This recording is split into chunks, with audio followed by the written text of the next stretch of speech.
Sun Tzu on The Art of War. Translated by Lionel Giles. Chapter 1. Laying Plans. Sun Tzu said, "The art of war is of vital importance to the state. It is a matter of life and death, a road either to safety or to ruin. Hence it is a subject of inquiry which can on no account be neglected.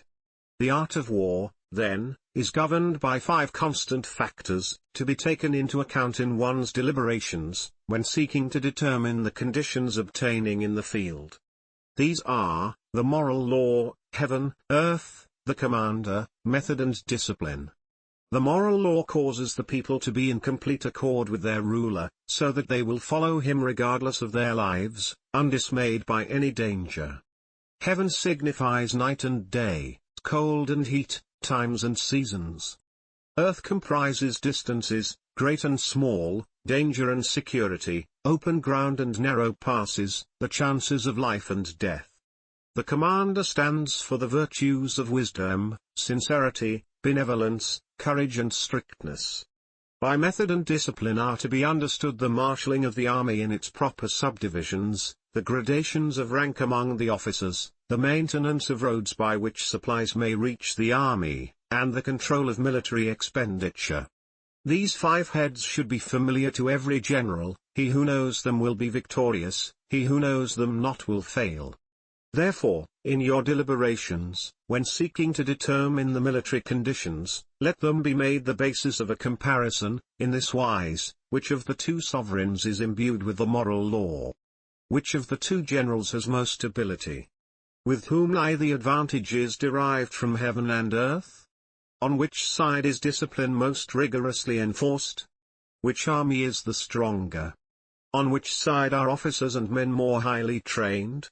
In which army is there the greater constancy both in reward and punishment? By means of these 7 considerations I can forecast victory or defeat. The general that hearkens to my counsel and acts upon it, will conquer. Let such a one be retained in command. The general that hearkens not to my counsel nor acts upon it, will suffer defeat. Let such a one be dismissed.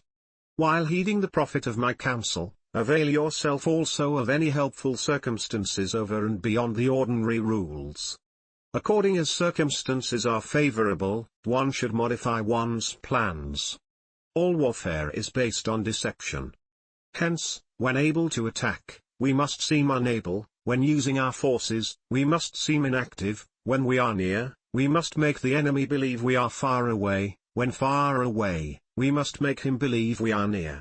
Hold out baits to entice the enemy. Feign disorder, and crush him. If he is secure at all points, be prepared for him. If he is in superior strength, evade him. If your opponent is of choleric temper, seek to irritate him. Pretend to be weak, that he may grow arrogant. If he is taking his ease, give him no rest. If his forces are united, separate them. Attack him where he is unprepared, appear where you are not expected. These military devices, leading to victory, must not be divulged beforehand. Now the general who wins a battle makes many calculations in his temple ere the battle is fought.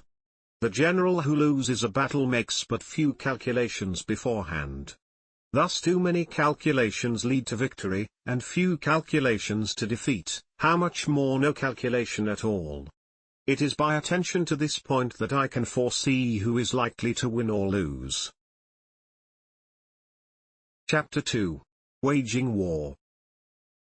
Sun Tzu said, "In the operations of war, where there are in the field 1,000 swift chariots, as many heavy chariots, and 100,000 mail-clad soldiers, with provisions enough to carry them 1,000 li, the expenditure at home and at the front, including entertainment of guests, small items such as glue and paint, and some spent on chariots and armor, will reach the total of 1,000 ounces of silver per day. Such is the cost of raising an army of 100,000 men. When you engage in actual fighting, if victory is long in coming, the men's weapons will grow dull and their ardor will be damped. If you lay siege to a town, you will exhaust your strength. Again, if the campaign is protracted, the resources of the state will not be equal to the strain. Now, when your weapons are dulled, your ardor damped, your strength exhausted and your treasure spent, other chieftains will spring up to take advantage of your extremity. Then no man, however wise, will be able to avert the consequences that must ensue. Thus, though we have heard of stupid haste in war, cleverness has never been seen associated with long delays. There is no instance of a country having benefited from prolonged warfare. It is only one who is thoroughly acquainted with the evils of war that can thoroughly understand the profitable way of carrying it on. The skillful soldier does not raise a second levy, neither are his supply wagons loaded more than twice. Bring war material with you from home, but forage on the enemy. Thus the army will have food enough for its needs. Poverty of the state exchequer causes an army to be maintained by contributions from a distance. Contributing to maintain an army at a distance causes the people to be impoverished. On the other hand, the proximity of an army causes prices to go up, and high prices cause the people's substance to be drained away. When their substance is drained away, the peasantry will be afflicted by heavy exactions. With this loss of substance and exhaustion of strength, the homes of the people will be stripped bare, and 3/10 of their incomes will be dissipated, while government expenses for broken chariots, worn-out horses, breastplates and helmets, bows and arrows, spears and shields, protective mantlets, draft oxen and heavy wagons, will amount to 4/10 of its total revenue. Hence a wise general makes a point of foraging on the enemy. 1 cartload of the enemy's provisions is equivalent to 20 of one's own, and likewise a single picul of his provender is equivalent to 20 from one's own store. Now in order to kill the enemy, our men must be roused to anger, that there may be advantage from defeating the enemy, they must have their rewards. Therefore in chariot fighting, when 10 or more chariots have been taken, those should be rewarded who took the first. Our own flags should be substituted for those of the enemy, and the chariots mingled and used in conjunction with ours. The captured soldiers should be kindly treated and kept. This is called, using the conquered foe to augment one's own strength. In war, then, let your great object be victory, not lengthy campaigns. Thus it may be known that the leader of armies is the arbiter of the people's fate, the man on whom it depends whether the nation shall be in peace or in peril. Chapter 3. Attack by Stratagem. Sun Tzu said, in the practical art of war, the best thing of all is to take the enemy's country whole and intact, to shatter and destroy it is not so good. So, too, it is better to capture an army entire than to destroy it, to capture a regiment, a detachment or a company entire than to destroy them.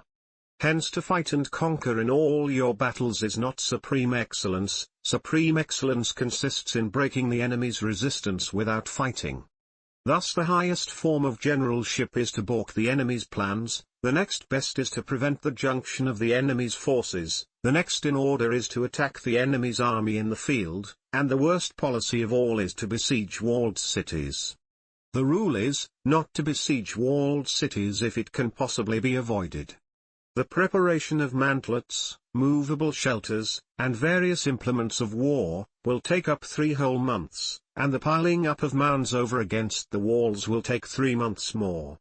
The general, unable to control his irritation, will launch his men to the assault like swarming ants, with the result that 1/3 of his men are slain, while the town still remains untaken. Such are the disastrous effects of a siege. Therefore the skillful leader subdues the enemy's troops without any fighting, he captures their cities without laying siege to them, he overthrows their kingdom without lengthy operations in the field. With his forces intact he will dispute the mastery of the empire, and thus, without losing a man, his triumph will be complete. This is the method of attacking by stratagem. It is the rule in war, if our forces are 10 to the enemy's 1, to surround him, if 5 to 1, to attack him, if twice as numerous, to divide our army into 2. If equally matched, we can offer battle, if slightly inferior in numbers, we can avoid the enemy, if quite unequal in every way, we can flee from him.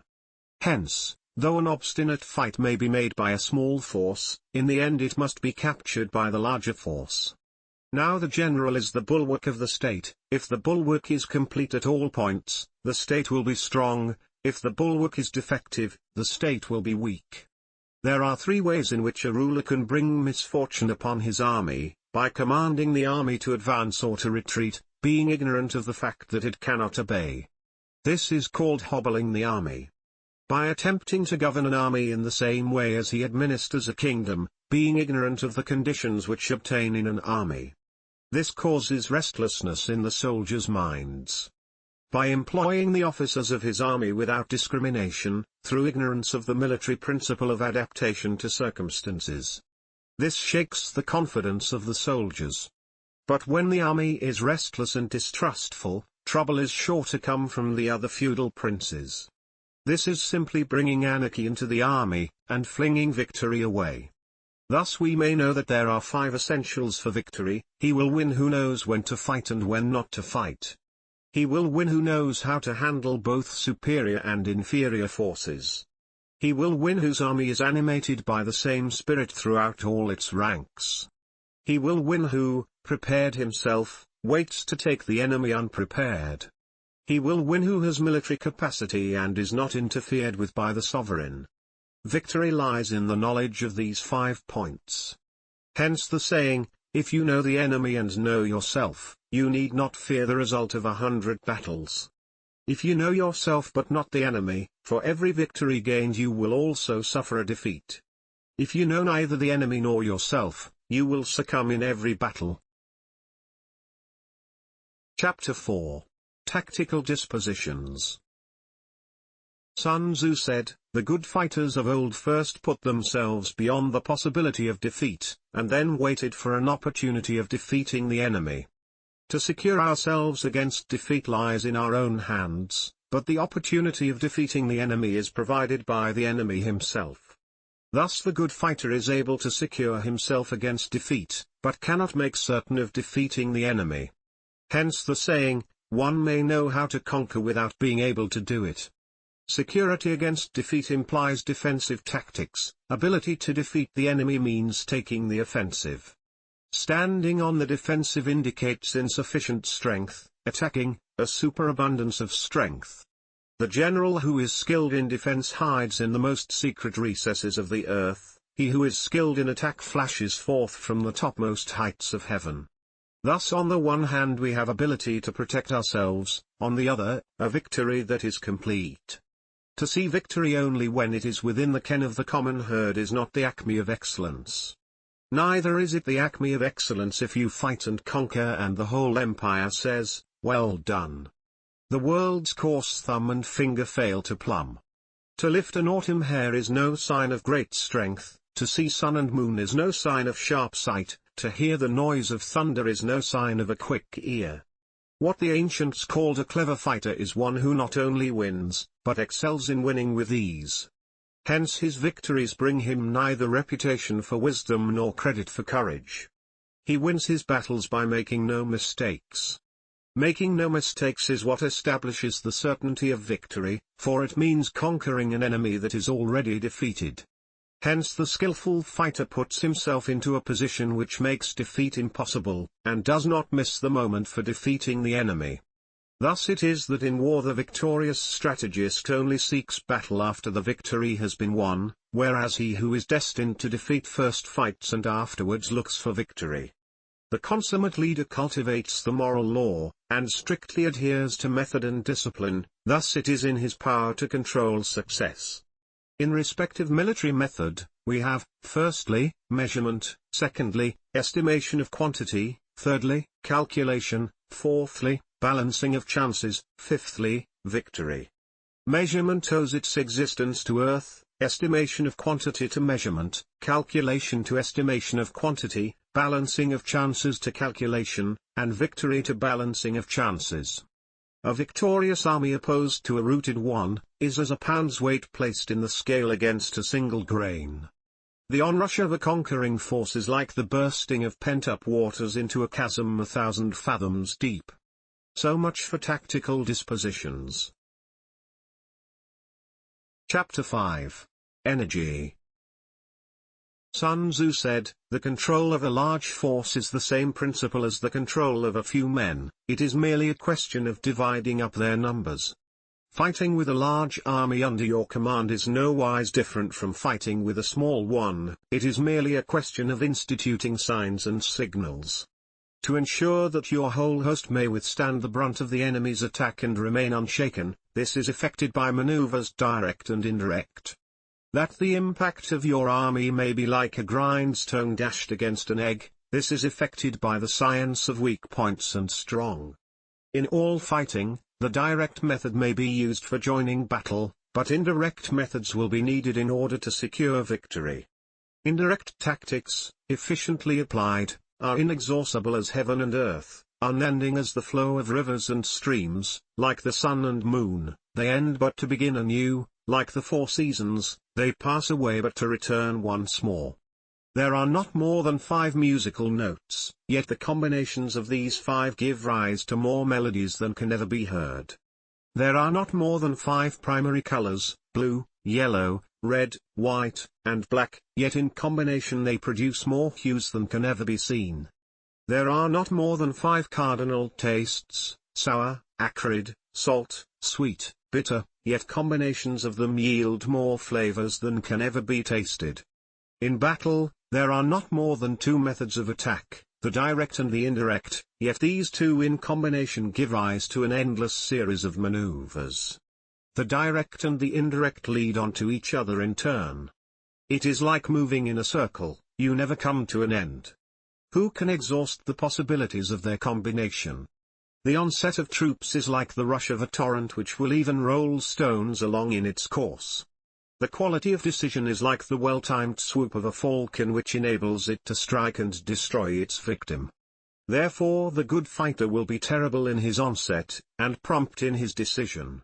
Energy may be likened to the bending of a crossbow, decision, to the releasing of the trigger. Amid the turmoil and tumult of battle, there may be seeming disorder and yet no real disorder at all. Amid confusion and chaos, your array may be without head or tail, yet it will be proof against defeat. Simulated disorder postulates perfect discipline, simulated fear postulates courage, simulated weakness postulates strength.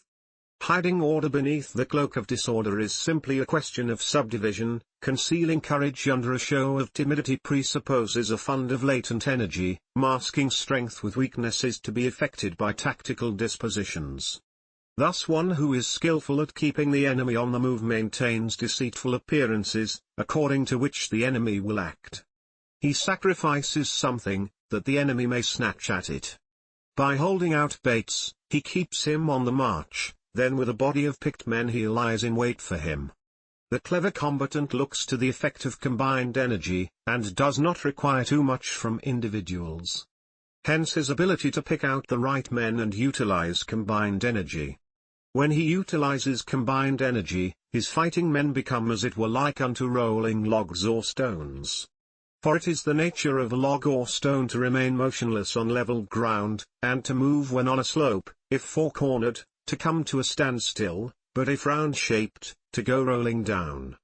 Thus the energy developed by good fighting men is as the momentum of a round stone rolled down a mountain thousands of feet in height. So much on the subject of energy. Chapter 6. Weak Points and Strong. Sun Tzu said, "Whoever is first in the field and awaits the coming of the enemy, will be fresh for the fight. Whoever is second in the field and has to hasten to battle, will arrive exhausted."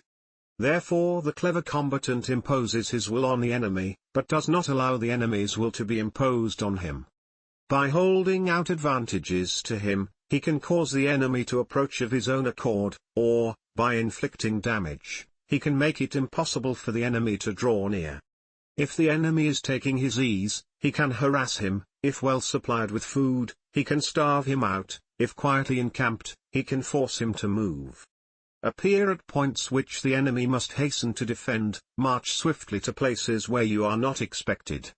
An army may march great distances without distress, if it marches through country where the enemy is not. You can be sure of succeeding in your attacks if you only attack places which are undefended. You can ensure the safety of your defense if you only hold positions that cannot be attacked.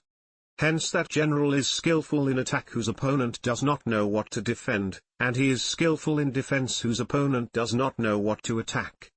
O divine art of subtlety and secrecy! Through you we learn to be invisible, through you inaudible, and hence we can hold the enemy's fate in our hands. You may advance and be absolutely irresistible. If you make for the enemy's weak points, you may retire and be safe from pursuit if your movements are more rapid than those of the enemy. If we wish to fight, the enemy can be forced to an engagement even though he be sheltered behind a high rampart and a deep ditch. All we need do is attack some other place that he will be obliged to relieve. If we do not wish to fight, we can prevent the enemy from engaging us even though the lines of our encampment be merely traced out on the ground. All we need do is to throw something odd and unaccountable in his way. By discovering the enemy's dispositions and remaining invisible ourselves, we can keep our forces concentrated, while the enemy's must be divided. We can form a single united body, while the enemy must split up into fractions. Hence there will be a whole pitted against separate parts of a whole, which means that we shall be many to the enemy's few. And if we are able thus to attack an inferior force with a superior one, our opponents will be in dire straits.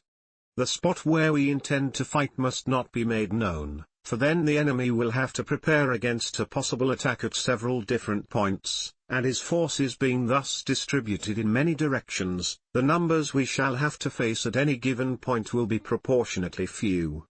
For should the enemy strengthen his van, he will weaken his rear; should he strengthen his rear, he will weaken his van; should he strengthen his left, he will weaken his right; should he strengthen his right, he will weaken his left. If he sends reinforcements everywhere, he will everywhere be weak. Numerical weakness comes from having to prepare against possible attacks, numerical strength, from compelling our adversary to make these preparations against us. Knowing the place and the time of the coming battle, we may concentrate from the greatest distances in order to fight. But if neither time nor place be known, then the left wing will be impotent to succor the right equally impotent to succor the left, the van unable to relieve the rear, or the rear to support the van. How much more so if the furthest portions of the army are anything under 100 li apart, and even the nearest are separated by several li. Though according to my estimate the soldiers of you exceed our own in number, that shall advantage them nothing in the matter of victory. I say then that victory can be achieved. Though the enemy be stronger in numbers, we may prevent him from fighting. Scheme so as to discover his plans and the likelihood of their success. Rouse him, and learn the principle of his activity or inactivity. Force him to reveal himself, so as to find out his vulnerable spots. Carefully compare the opposing army with your own, so that you may know where strength is superabundant and where it is deficient. In making tactical dispositions, the highest pitch you can attain is to conceal them. Conceal your dispositions, and you will be safe from the prying of the subtlest spies, from the machinations of the wisest brains. How victory may be produced for them out of the enemy's own tactics, that is what the multitude cannot comprehend. All men can see the tactics whereby I conquer, but what none can see is the strategy out of which victory is evolved. Do not repeat the tactics which have gained you one victory, but let your methods be regulated by the infinite variety of circumstances. Military tactics are like unto water, for water in its natural course runs away from high places and hastens downwards. So in war, the way is to avoid what is strong and to strike at what is weak. Water shapes its course according to the nature of the ground over which it flows. The soldier works out his victory in relation to the foe whom he is facing. Therefore, just as water attains no constant shape, so in warfare there are no constant conditions. He who can modify his tactics in relation to his opponent and thereby succeed in winning, may be called a heaven-born captain. The five elements, water, fire, wood, metal, earth, are not always equally predominant. The four seasons make way for each other in turn. There are short days and long, the moon has its periods of waning and waxing. Chapter 7. Maneuvering. Sun Tzu said, "In war, the general receives his commands from the sovereign. Having collected an army and concentrated his forces, he must blend and harmonize the different elements thereof before pitching his camp. After that, comes tactical maneuvering, than which there is nothing more difficult. The difficulty of tactical maneuvering consists in turning the devious into the direct, and misfortune into gain. Thus, to take a long and circuitous route, after enticing the enemy out of the way, and though starting after him, to contrive to reach the goal before him, shows knowledge of the artifice of deviation. Maneuvering with an army is advantageous, with an undisciplined multitude, most dangerous. If you set a fully equipped army in march in order to snatch an advantage, the chances are that you will be too late. On the other hand, to detach a flying column for the purpose involves the sacrifice of its baggage and stores. Thus, if you order your men to roll up their buff coats, and make forced marches without halting day or night, covering double the usual distance at a stretch, doing 100 li in order to wrest an advantage, the leaders of all your 3 divisions will fall into the hands of the enemy. The stronger men will be in front, the jaded ones will fall behind, and on this plan only 1/10 of your army will reach its destination. If you march 50 li in order to outmaneuver the enemy, you will lose the leader of your first division, and only half your force will reach the goal. If you march 30 li with the same object, 2/3 of your army will arrive. We may take it then that an army without its baggage train is lost, without provisions it is lost, without bases of supply it is lost. We cannot enter into alliances until we are acquainted with the designs of our neighbors. We are not fit to lead an army on the march unless we are familiar with the face of the country, its mountains and forests, its pitfalls and precipices, its marshes and swamps. We shall be unable to turn natural advantages to account unless we make use of local guides. In war, practice dissimulation, and you will succeed. Move only if there is a real advantage to be gained. Whether to concentrate or to divide your troops, must be decided by circumstances. Let your rapidity be that of the wind, your compactness that of the forest. In raiding and plundering be like fire, in immovability like a mountain. Let your plans be dark and impenetrable as night, and when you move, fall like a thunderbolt. When you plunder a countryside, let the spoil be divided amongst your men. When you capture new territory, cut it up into allotments for the benefit of the soldiery. Ponder and deliberate before you make a move. He will conquer who has learnt the artifice of deviation. Such is the art of maneuvering. The Book of Army Management says, on the field of battle, the spoken word does not carry far enough, hence the institution of gongs and drums. Nor can ordinary objects be seen clearly enough, hence the institution of banners and flags. Gongs and drums, banners and flags, are means whereby the ears and eyes of the host may be focused on one particular point. The host thus forming a single united body, is it impossible either for the brave to advance alone, or for the cowardly to retreat alone. This is the art of handling large masses of men.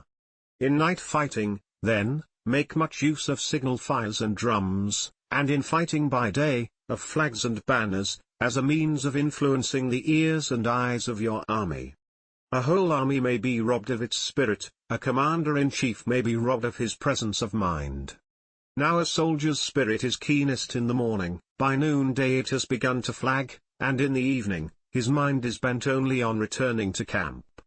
A clever general, therefore, avoids an army when its spirit is keen, but attacks it when it is sluggish and inclined to return. This is the art of studying moods. Disciplined and calm, to await the appearance of disorder and hubbub amongst the enemy, this is the art of retaining self-possession. To be near the goal while the enemy is still far from it, to wait at ease while the enemy is toiling and struggling, to be well fed while the enemy is famished, this is the art of husbanding one's strength. To refrain from intercepting an enemy whose banners are in perfect order, to refrain from attacking an army drawn up in calm and confident array, this is the art of studying circumstances. It is a military axiom not to advance uphill against the enemy, nor to oppose him when he comes downhill. Do not pursue an enemy who simulates flight, do not attack soldiers whose temper is keen. Do not swallow a bait offered by the enemy. Do not interfere with an army that is returning home. When you surround an army, leave an outlet free. Do not press a desperate foe too hard. Such is the art of warfare. Chapter 8. Variation of Tactics. Sun Tzu said, in war, the general receives his commands from the sovereign, collects his army and concentrates his forces. When in difficult country, do not encamp. In country where high roads intersect, join hands with your allies. Do not linger in dangerously isolated positions. In hemmed-in situations, you must resort to stratagem. In a desperate position, you must fight. There are roads which must not be followed, armies which must be not attacked, towns which must not be besieged, positions which must not be contested, commands of the sovereign which must not be obeyed. The general who thoroughly understands the advantages that accompany variation of tactics knows how to handle his troops. The general who does not understand these, may be well acquainted with the configuration of the country, yet he will not be able to turn his knowledge to practical account. So, the student of war who is unversed in the art of war of varying his plans, even though he be acquainted with the 5 advantages, will fail to make the best use of his men. Hence in the wise leader's plans, considerations of advantage and of disadvantage will be blended together. If our expectation of advantage be tempered in this way, we may succeed in accomplishing the essential part of our schemes. If, on the other hand, in the midst of difficulties we are always ready to seize an advantage, we may extricate ourselves from misfortune. Reduce the hostile chiefs by inflicting damage on them, and make trouble for them, and keep them constantly engaged, hold out specious allurements, and make them rush to any given point. The art of war teaches us to rely not on the likelihood of the enemy's not coming, but on our own readiness to receive him, not on the chance of his not attacking, but rather on the fact that we have made our position unassailable. There are 5 dangerous faults which may affect a general: recklessness, which leads to destruction; cowardice, which leads to capture; a hasty temper, which can be provoked by insults; a delicacy of honor which is sensitive to shame; over-solicitude for his men, which exposes him to worry and trouble. These are the 5 besetting sins of a general, ruinous to the conduct of war. When an army is overthrown and its leaders slain, the cause will surely be found among these 5 dangerous faults. Let them be a subject of meditation. Chapter 9. The Army on the March. Sun Tzu said, we come now to the question of encamping the army, and observing signs of the enemy. Pass quickly over mountains, and keep in the neighborhood of valleys. Camp in high places, facing the sun. Do not climb heights in order to fight. So much for mountain warfare. After crossing a river, you should get far away from it. When an invading force crosses a river in its onward march, do not advance to meet it in midstream. It will be best to let half the army get across, and then deliver your attack. If you are anxious to fight, you should not go to meet the invader near a river which he has to cross. Moor your craft higher up than the enemy, and facing the sun. Do not move up stream to meet the enemy. So much for river warfare. In crossing salt marshes, your sole concern should be to get over them quickly, without any delay. If forced to fight in a salt marsh, you should have water and grass near you, and get your back to a clump of trees. So much for operations in salt marshes. In dry, level country, take up an easily accessible position with rising ground to your right and on your rear, so that the danger may be in front, and safety lie behind. So much for campaigning in flat country. These are the 4 useful branches of military knowledge which enabled the Yellow Emperor to vanquish 4 several sovereigns.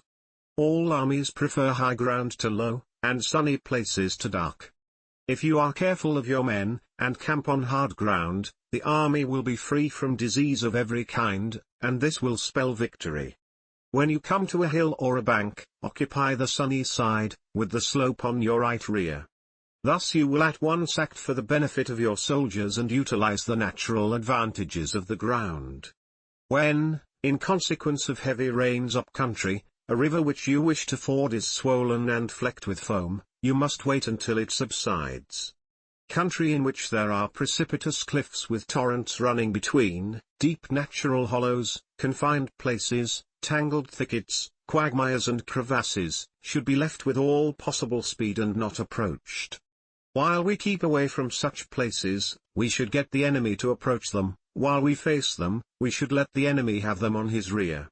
If in the neighborhood of your camp there should be any hilly country, ponds surrounded by aquatic grass, hollow basins filled with reeds, or woods with thick undergrowth, they must be carefully rooted out and searched, for these are places where men in ambush or insidious spies are likely to be lurking.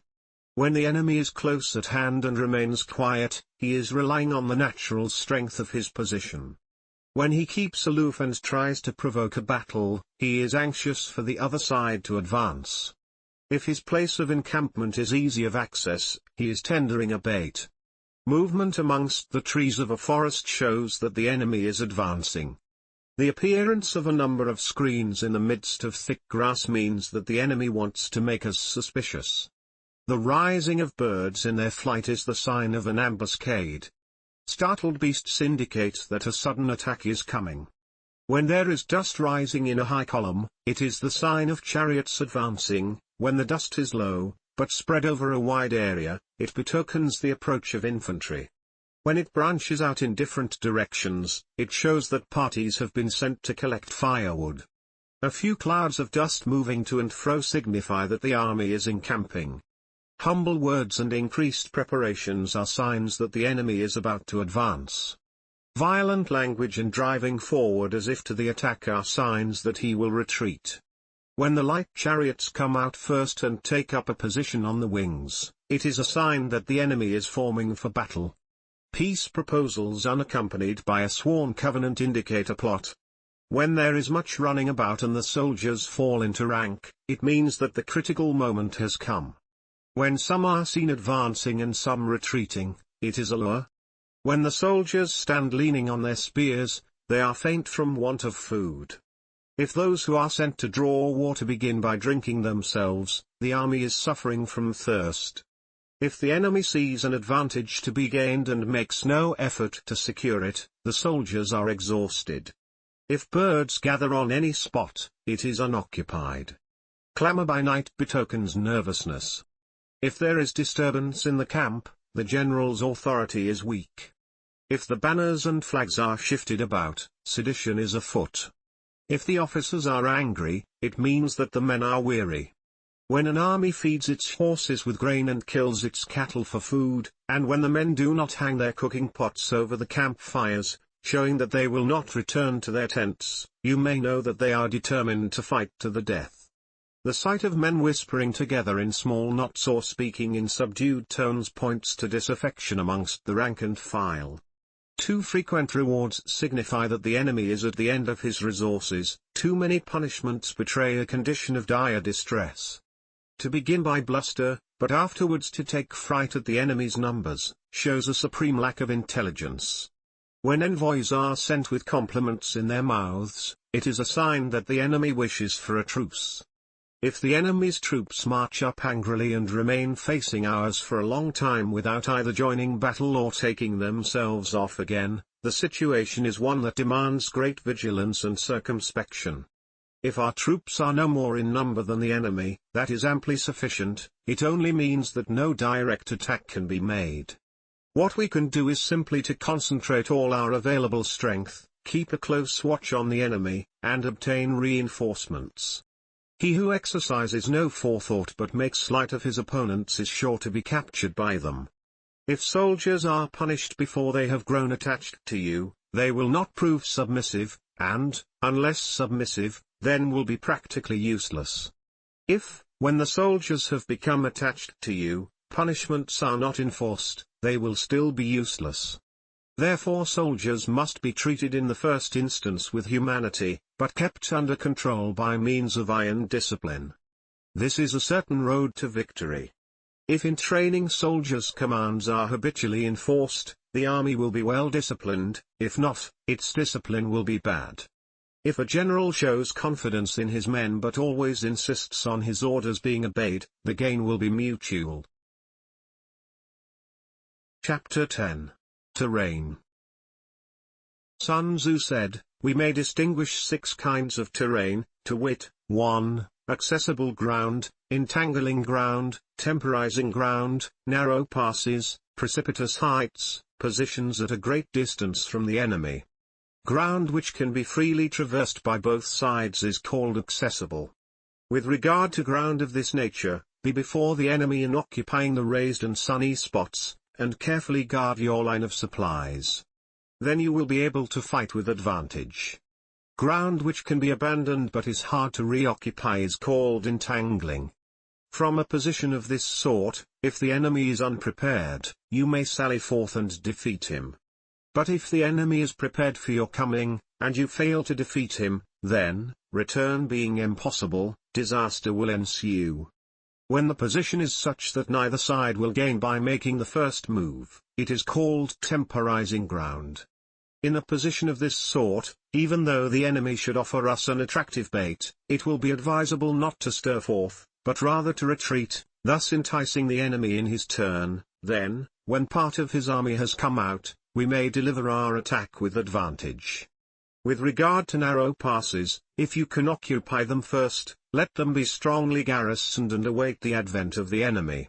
Should the enemy forestall you in occupying a pass, do not go after him if the pass is fully garrisoned, but only if it is weakly garrisoned. With regard to precipitous heights, if you are beforehand with your adversary, you should occupy the raised and sunny spots, and there wait for him to come up. If the enemy has occupied them before you, do not follow him, but retreat and try to entice him away. If you are situated at a great distance from the enemy, and the strength of the 2 armies is equal, it is not easy to provoke a battle, and fighting will be to your disadvantage. These 6 are the principles connected with earth. The general who has attained a responsible post must be careful to study them. Now an army is exposed to 6 several calamities, not arising from natural causes, but from faults for which the general is responsible. These are, flight, insubordination, collapse, ruin. 5. Disorganization, rout. Other conditions being equal, if one force is held against another 10 times its size, the result will be the flight of the former. When the common soldiers are too strong and their officers too weak, the result is insubordination. When the officers are too strong and the common soldiers too weak, the result is collapse. When the higher officers are angry and insubordinate, and on meeting the enemy give battle on their own account from a feeling of resentment, before the commander-in-chief can tell whether or no he is in a position to fight, the result is ruin. When the general is weak and without authority, when his orders are not clear and distinct, when there are no fixed duties assigned to officers and men, and the ranks are formed in a slovenly haphazard manner, the result is utter disorganization. When a general, unable to estimate the enemy's strength, allows an inferior force to engage a larger one, or hurls a weak detachment against a powerful one, and neglects to place picked soldiers in the front rank, the result must be a rout. These are 6 ways of courting defeat, which must be carefully noted by the general who has attained a responsible post. The natural formation of the country is the soldier's best ally, but a power of estimating the adversary, of controlling the forces of victory, and of shrewdly calculating difficulties, dangers and distances, constitutes the test of a great general. He who knows these things, and in fighting puts his knowledge into practice, will win his battles. He who knows them not, nor practices them, will surely be defeated. If fighting is sure to result in victory, then you must fight, even though the ruler forbid it. If fighting will not result in victory, then you must not fight even at the ruler's bidding. The general who advances without coveting fame and retreats without fearing disgrace, whose only thought is to protect his country and do good service for his sovereign, is the jewel of the kingdom.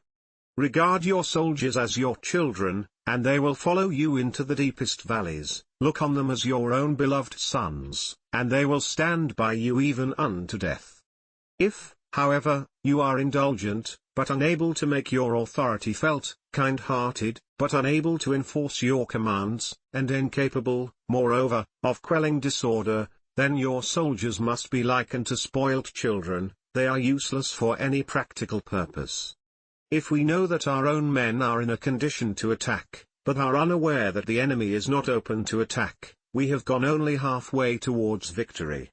If we know that the enemy is open to attack, but are unaware that our own men are not in a condition to attack, we have gone only halfway towards victory. If we know that the enemy is open to attack, and also know that our men are in a condition to attack, but are unaware that the nature of the ground makes fighting impracticable, we have still gone only halfway towards victory. Hence the experienced soldier, once in motion, is never bewildered. Once he has broken camp, he is never at a loss. Hence the saying, if you know the enemy and know yourself, your victory will not stand in doubt. If you know heaven and know earth, you may make your victory complete. Chapter 11. The 9 Situations. Sun Tzu said, the art of war recognizes 9 varieties of ground: dispersive ground, facile ground, contentious ground, 4, open ground, ground of intersecting highways, serious ground, difficult ground, hemmed-in ground, desperate ground. When a chieftain is fighting in his own territory, it is dispersive ground. When he has penetrated into hostile territory, but to no great distance, it is facile ground. Ground the possession of which imports great advantage to either side, is contentious ground. Ground on which each side has liberty of movement is open ground. Ground which forms the key to 3 contiguous states, so that he who occupies it first has most of the empire at his command, is ground of intersecting highways. When an army has penetrated into the heart of a hostile country, leaving a number of fortified cities in its rear, it is serious ground. Mountain forests, rugged steeps, marshes and fens, all country that is hard to traverse, this is difficult ground.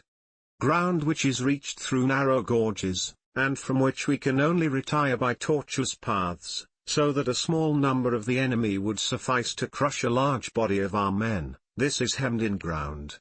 Ground on which we can only be saved from destruction by fighting without delay, is desperate ground. On dispersive ground, therefore, fight not.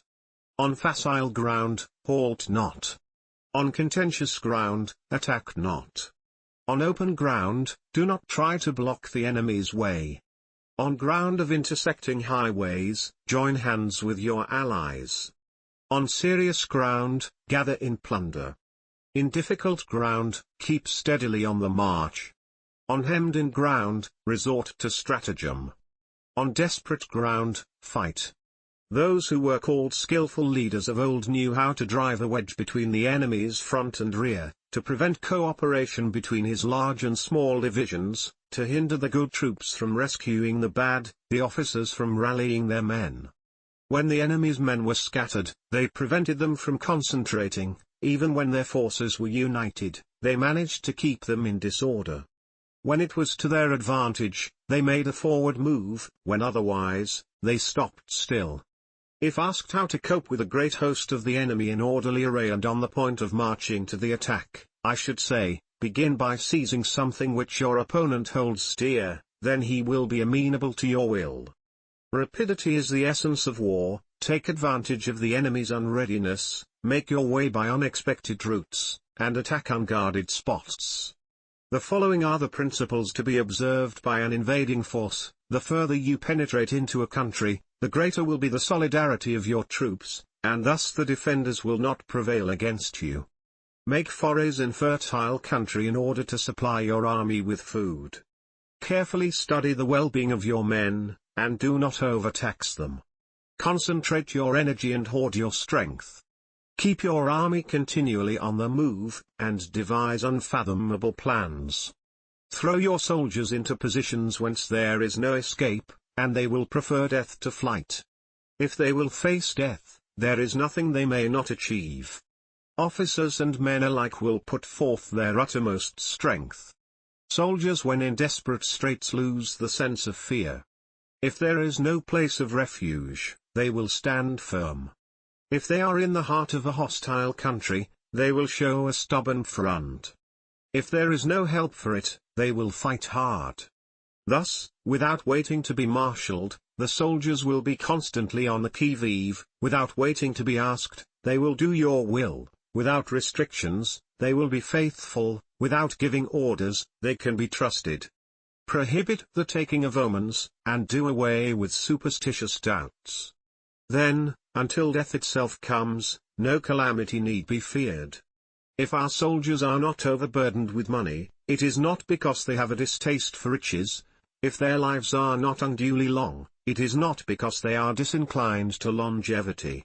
On the day they are ordered out to battle, your soldiers may weep, those sitting up bedewing their garments, and those lying down letting the tears run down their cheeks. But let them once be brought to bay, and they will display the courage of a Chu or a Kuei. The skillful tactician may be likened to the Shuai-January. Now the Shuai-Jan is a snake that is found in the Chang Mountains. Strike at its head, and you will be attacked by its tail. Strike at its tail, and you will be attacked by its head. Strike at its middle, and you will be attacked by head and tail both. Asked if an army can be made to imitate the Shuai-Jan, I should answer, yes. For the men of Wu and the men of Yu are enemies, yet if they are crossing a river in the same boat and are caught by a storm, they will come to each other's assistance just as the left hand helps the right. Hence it is not enough to put one's trust in the tethering of horses, and the burying of chariot wheels in the ground. The principle on which to manage an army is to set up one standard of courage which all must reach. How to make the best of both strong and weak, that is a question involving the proper use of ground. Thus the skillful general conducts his army just as though he were leading a single man, willy-nilly, by the hand. It is the business of a general to be quiet and thus ensure secrecy, upright and just, and thus maintain order. He must be able to mystify his officers and men by false reports and appearances, and thus keep them in total ignorance. By altering his arrangements and changing his plans, he keeps the enemy without definite knowledge. By shifting his camp and taking circuitous routes, he prevents the enemy from anticipating his purpose.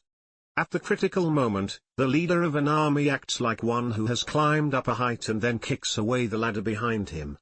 He carries his men deep into hostile territory before he shows his hand.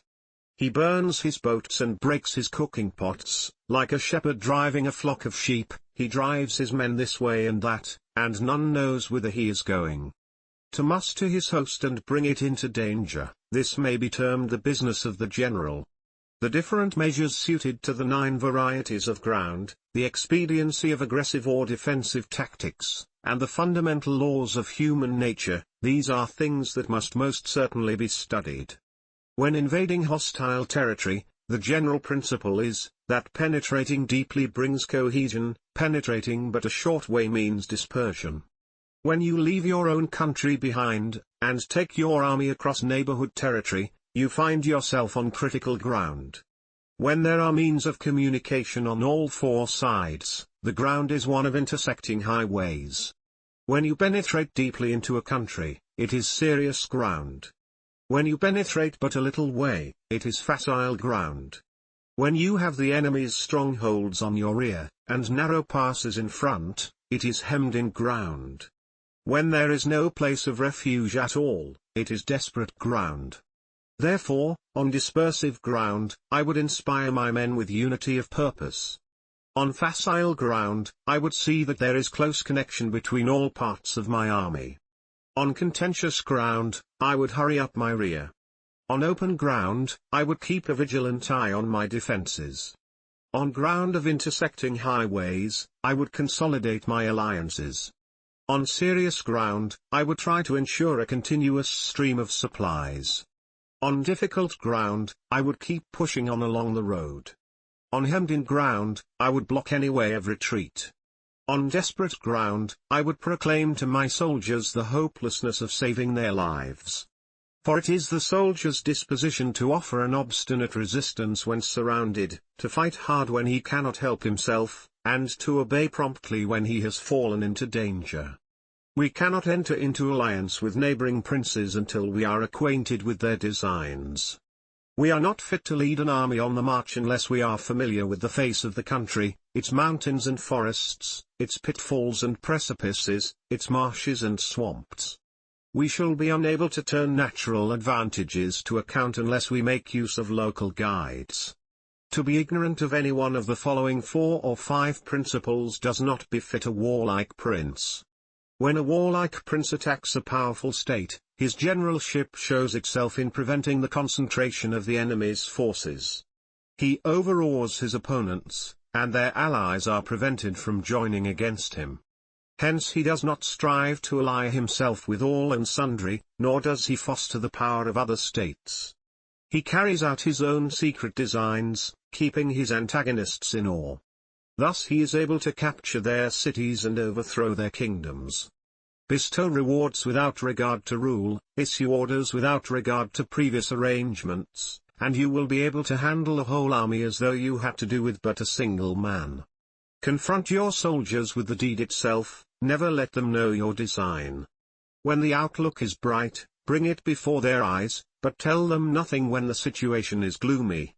Place your army in deadly peril, and it will survive, plunge it into desperate straits, and it will come off in safety. For it is precisely when a force has fallen into harm's way that is capable of striking a blow for victory. Success in warfare is gained by carefully accommodating ourselves to the enemy's purpose. By persistently hanging on the enemy's flank, we shall succeed in the long run in killing the commander-in-chief. This is called ability to accomplish a thing by sheer cunning. On the day that you take up your command, block the frontier passes, destroy the official tallies, and stop the passage of all emissaries. Be stern in the council chamber, so that you may control the situation. If the enemy leaves a door open, you must rush in. Forestall your opponent by seizing what he holds dear, and subtly contrive to time his arrival on the ground. Walk in the path defined by rule, and accommodate yourself to the enemy until you can fight a decisive battle. At first, then, exhibit the coyness of a maiden, until the enemy gives you an opening, afterwards emulate the rapidity of a running hare, and it will be too late for the enemy to oppose you. Chapter 12. The Attack by Fire. Sun Tzu said, "There are 5 ways of attacking with fire. The first is to burn soldiers in their camp, the second is to burn stores, the third is to burn baggage trains, the fourth is to burn arsenals and magazines, the fifth is to hurl dropping fire amongst the enemy." In order to carry out an attack, we must have means available. The material for raising fire should always be kept in readiness. There is a proper season for making attacks with fire, and special days for starting a conflagration. The proper season is when the weather is very dry, the special days are those when the moon is in the constellations of the sieve, the wall, the wing or the crossbar, for these 4 are all days of rising wind. In attacking with fire, one should be prepared to meet 5 possible developments. When fire breaks out inside the enemy's camp, respond at once with an attack from without. If there is an outbreak of fire, but the enemy's soldiers remain quiet, bide your time and do not attack. When the force of the flames has reached its height, follow it up with an attack, if that is practicable. If not, stay where you are. If it is possible to make an assault with fire from without, do not wait for it to break out within, but deliver your attack at a favorable moment. When you start a fire, be to windward of it. Do not attack from the leeward. A wind that rises in the daytime lasts long, but a night breeze soon falls. In every army, the 5 developments connected with fire must be known, the movements of the stars calculated, and a watch kept for the proper days. Hence those who use fire as an aid to the attack show intelligence, those who use water as an aid to the attack gain an accession of strength. By means of water, an enemy may be intercepted, but not robbed of all his belongings. Unhappy is the fate of one who tries to win his battles and succeed in his attacks without cultivating the spirit of enterprise, for the result is waste of time and general stagnation. Hence the saying, the enlightened ruler lays his plans well ahead, the good general cultivates his resources. Move not unless you see an advantage, use not your troops unless there is something to be gained, fight not unless the position is critical. No ruler should put troops into the field merely to gratify his own spleen, no general should fight a battle simply out of pique. If it is to your advantage, make a forward move, if not, stay where you are. Anger may in time change to gladness, vexation may be succeeded by content. But a kingdom that has once been destroyed can never come again into being, nor can the dead ever be brought back to life. Hence the enlightened ruler is heedful, and the good general full of caution. This is the way to keep a country at peace and an army intact. Chapter 13. The Use of Spies. Sun Tzu said, raising a host of 100,000 men and marching them great distances entails heavy loss on the people and a drain on the resources of the state. The daily expenditure will amount to 1,000 ounces of silver. There will be commotion at home and abroad, and men will drop down exhausted on the highways. As many as 700,000 families will be impeded in their labor. Hostile armies may face each other for years, striving for the victory which is decided in a single day. This being so, to remain in ignorance of the enemy's condition simply because one grudges the outlay of 100 ounces of silver in honors and emoluments, is the height of inhumanity. One who acts thus is no leader of men, no present help to his sovereign, no master of victory. Thus, what enables the wise sovereign and the good general to strike and conquer, and achieve things beyond the reach of ordinary men, is foreknowledge. Now this foreknowledge cannot be elicited from spirits, it cannot be obtained inductively from experience, nor by any deductive calculation. Knowledge of the enemy's dispositions can only be obtained from other men. Hence the use of spies, of whom there are 5 classes: local spies, inward spies, converted spies, doomed spies. 5. Surviving spies. When these 5 kinds of spy are all at work, none can discover the secret system. This is called divine manipulation of the threads. It is the sovereign's most precious faculty. Having local spies means employing the services of the inhabitants of a district. Having inward spies, making use of officials of the enemy. Having converted spies, getting hold of the enemy's spies and using them for our own purposes. Having doomed spies, doing certain things openly for purposes of deception, and allowing our own spies to know of them and report them to the enemy. Surviving spies, finally, are those who bring back news from the enemy's camp. Hence it is that with none in the whole army are more intimate relations to be maintained than with spies. None should be more liberally rewarded. In no other business should greater secrecy be preserved. Spies cannot be usefully employed without a certain intuitive sagacity. They cannot be properly managed without benevolence and straightforwardness. Without subtle ingenuity of mind, one cannot make certain of the truth of their reports. Be subtle. Be subtle. And use your spies for every kind of business. If a secret piece of news is divulged by a spy before the time is ripe, he must be put to death together with the man to whom the secret was told.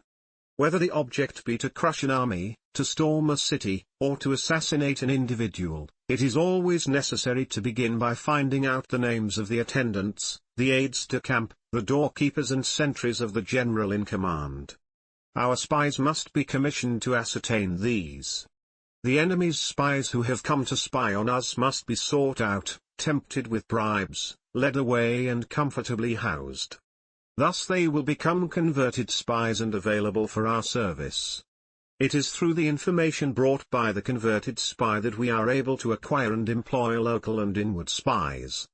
It is owing to his information, again, that we can cause the doomed spy to carry false tidings to the enemy. Lastly, it is by his information that the surviving spy can be used on appointed occasions. The end and aim of spying in all its 5 varieties is knowledge of the enemy, and this knowledge can only be derived, in the first instance, from the converted spy. Hence it is essential that the converted spy be treated with the utmost liberality. Of old, the rise of the Yin dynasty was due to Ai Chi, who had served under the Shah. Likewise, the rise of the Shu dynasty was due to Liu Ye, who had served under the Yin. Hence it is only the enlightened ruler and the wise general who will use the highest intelligence of the army for purposes of spying, and thereby they achieve great results. Spies are a most important element in war, because on them depends an army's ability to move.